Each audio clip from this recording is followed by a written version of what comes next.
Even without the parental consent? Correct. So New York State, where we can start care, without parental consent. The medical part can happen relatively swiftly. Okay. Generally, at 16, we're not looking at we're looking at blockers as an option, and we absolutely can prescribe those. And her parents wouldn't know. Since it's those type of services, you don't have to inform the parent. She can get the care she wants, even without her parents wanting to consent to it. Absolutely. She's 16. The parents wouldn't know where she was being housed. No, because the locations are private. What if she wanted to continue with surgeries? Yeah, well, so then they would make recommendations from there. How does she pay for it? Medicaid chip, and they'll help her sign up. And her parents will not find out. Are you guys worried now with Yes. that with Trump coming in that they'll cut services? Definitely. What could be an issue like accessing care with other providers is not everybody knows about minors' ability to consent to their own health care. I think I'm in the right spot. So I have a family member, a niece, and I would say that she's at risk for running away. Okay. The parents don't affirm. How old?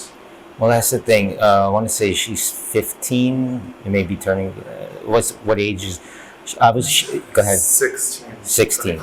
Okay, so I think 16 is 2 weeks from now. Okay. Sage Ops undercover journalists have been on the ground engaging individuals and organizations responsible for transitioning America's children in the safe haven state of New York, where minors can come from anywhere across the country to seek gender-affirming care without parental consent. Our investigation began at a transgender runaway center and exposes how a partnership of federally funded nonprofits works with state agencies to provide life-altering treatments to vulnerable minors. We're a 24/7 program for youth. We have 16 housing sites. They're different kinds of programs where people's first point of entry into all of the agency services. The Ali Forney Center is the nation's largest nonprofit for runaway and homeless LGBTQ youth in New York City. There, a health services coordinator, Nadia, explained the center's intake process for minors, who she says are prioritized and housed in undisclosed locations unbeknownst to their parents. So with 16-year-olds, just a thing to put on folks' radar, I like to be very upfront about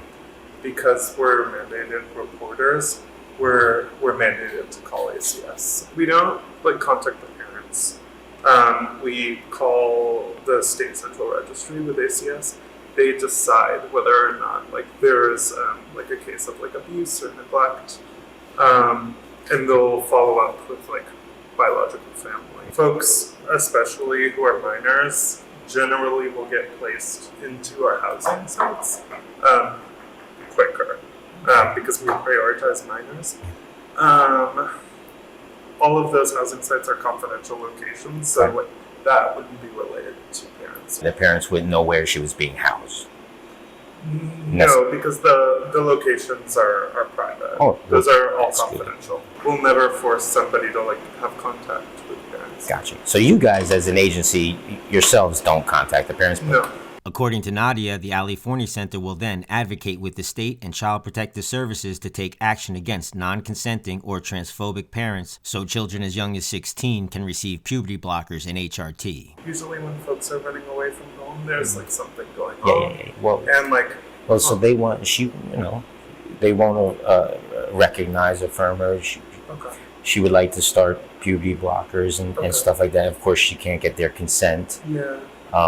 So homophobia, transphobia, all of that is recognized as a legitimate form of abuse or neglect. Okay. In New York State, sometimes we have to do some advocacy with ACS around that. Yep. But generally, people will still be able to access services with us. She would still be able to access services while maybe they worked all that stuff out. Yeah, there would need to be some advocacy with the state and with Children's Protective Services, and I'm guessing they would do something called a family crisis contract. She's under the impression if CPS, or lack of a better phrase, gets involved, that she could begin the process of being able to get the health care that she wants. Okay. is she crazy or is that even doable? Yeah, I mean, absolutely. Meet Maria Mendoza, a licensed clinical social worker at the Office of Children and Family Services, which handles reports of suspected child abuse. Maria corroborates with our journalists that state Child Protective Services will investigate non-affirming parents for abuse or neglect, even if based on an anonymous complaint. She's, transgender dysphoric or whatever, and the parents are non-affirming. She's 16, like puberty is setting in, so she wants to get the care and all that stuff, and she thinks through the courts or whatever, if she's, if it becomes aware that the parents are non-affirming and that's neglectful or abusive because of the way it's harming her, that she'll be able to seek that care. Is she crazy in that respect? No, Okay. that's not crazy. But the first step would be to connect her with a CPS worker, Okay. who then she can navigate her through that process. But will take, if it meets a certain threshold, they'll take Yes. take those things up because, Yeah. she thinks if it is detrimental on her, her Does she depression. feel unsafe? Or In her body Okay. and all the and not ostracized and Okay. stuff like that. She's been reading. So then those are important things to have to say. So we need to call She it in. says she's a victim of transphobia and gender phobia from her parents. Okay. And so I think she thinks if she can get a teacher or just anybody to make an anonymous complaint, that could get the ball rolling, get CPS or whoever involved. Okay. So then those are all things that you would say, like everything that she's expressing, what she's feeling. And Yeah.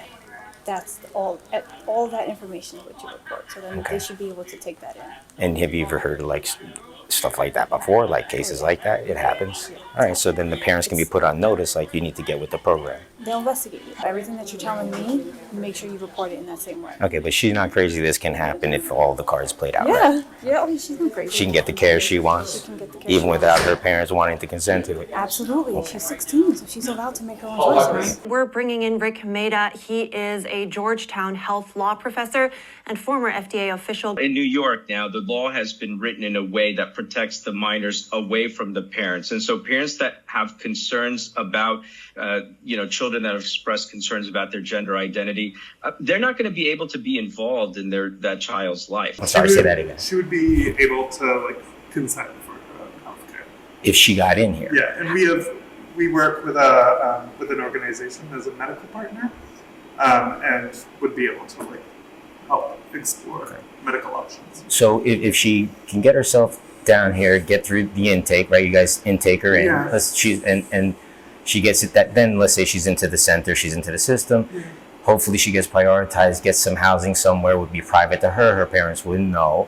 And then there's a path for her. She would be able to, through this organization, To access medical services. even though she's going through a problem with her parents and they don't consent. Yeah.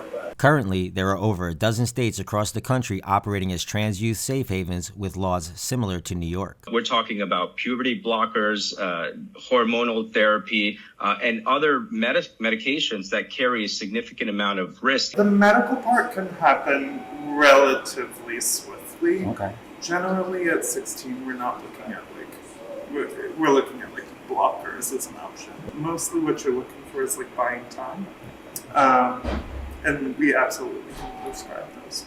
Okay, so they could be prescribed here for her, and her parents wouldn't know. My niece, Okay. she's at risk of running away. Okay. Her parents don't affirm her. Okay. She's 16.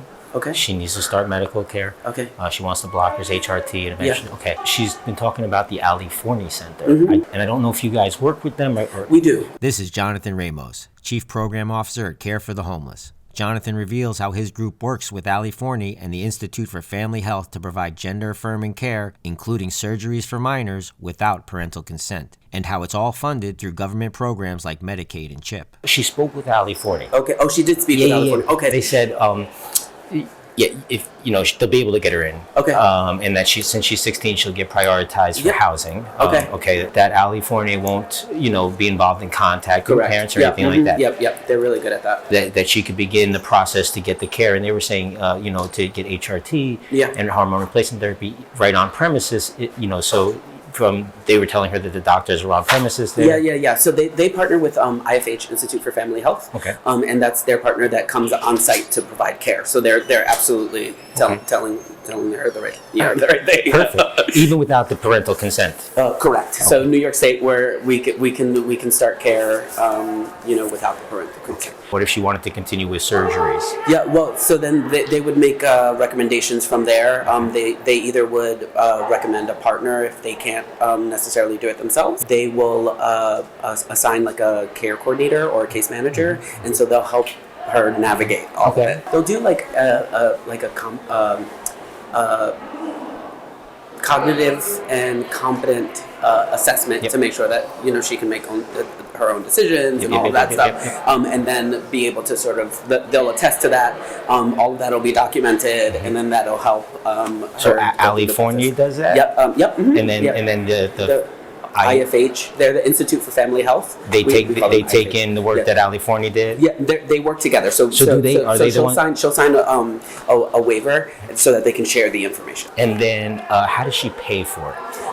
They'll figure it out. There'll be an eligibility enroller. Since she's under 18, she'll be eligible for Medicaid CHIP, and they'll help her sign up everything. So they'll Ali Forney actually will start the process, and then IFH will do any pieces that they need. Okay, and her parents will not find out. We visited the Institute for Family Health, where we learned that because they're a designated FQHC, or a federally qualified health center, it's their access to government funds that allows them to provide gender-affirming care to minors without their parents' knowledge. Does she consent for herself? Yeah. She's under the impression she needs her parents' consent. No. Patients, they can come by themselves.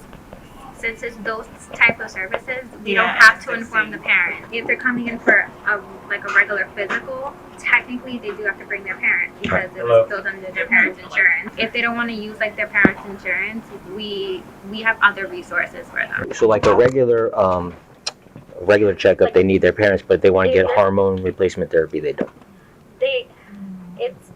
We are a FQHC, so what we really do is we tailor it to our community, and we're more government funded than we are insurance funded. Right. So why would those are more insurance funded? They don't. But the insurance covers it, no? Not all insurance. If she comes to Presbyterian or Cornell or Columbia, She's not going to get gender-affirming care without her parents' consent. No, she's not. We're more conservative because we don't want to be sued, and because every single gender-affirming care provider is worried, But I would say they're worried about the very rare chance that someone detransitions and says, "Hey, this was the worst mistake of my life." Most of the team within Ali Forney have probably gone through a transition themselves. With Ali Forney, they normally have someone at the front desk, by the entrance, who greets the patients. So they kind of have a concierge process. So the patients don't even have to go to their front desk. They're just escorted in. What I think the benefit of accessing medical services with us is all of our providers are specifically working with LGBTQ youth who have run away from home or experiencing homelessness. What could be an issue accessing care with other providers is not everybody knows about minors' ability to consent to their own health care. Even Callan Lord, the global leader in LGBTQ plus healthcare, where 18-year-olds can consent to their own gender-affirming treatments, was taken aback by Ali Forney's admissions to our journalist about transitioning minors without parental consent. Really shocked if AFC, or if Ali Forney Center would say that. Right. We just don't necessarily provide that service here. So, So New York is a parental consent state if you're a minor? For medical care, yeah. For primary medical care, you need parental consent. The Ali Forney Center, Care for the Homeless, and the Institute for Family Health have received over $180 million in federal funds from the Department of Health and Human Services since 2020. And the Institute for Family Health has reported more than $150 million in revenue from Medicaid and Medicaid managed care for the same period. These nonprofits received over $69 million in federal grants and Medicaid reimbursements in 2023 and have been awarded over $9 million so far in 2025. President Trump has taken steps to block the use of federal funds for gender-affirming care for minors and appointed Elon Musk to root out wasteful government spending, a potential existential threat to those transitioning America's children. What is the Trump effect on your industry now? We're waiting to find out. I think the biggest risk we could face is if the Trump administration decides to withhold the federal piece of Medicaid dollars if New York State uses state Medicaid dollars for gender-affirming care. How do you guys get funded or whatever? So we have a couple of grants, government grants or federally funded grants, and donations. Are you guys worried now with Yes. that with Trump coming in that they'll cut services? Definitely. I mean, yeah. Elon Musk and Trump, Sure. co-president, whatever. And doesn't he have a transgender child? Yes, but he's not affirming. Elon Musk hates trans people, so you would think that with a trans child, he would be maybe an advocate, but he, I think, still misgenders and uses the dead name. He said that it was that was what woke him up to. It's terrible. That's really terrible. Now, but isn't he in charge of funding of government agencies? Yes. So it could be bad.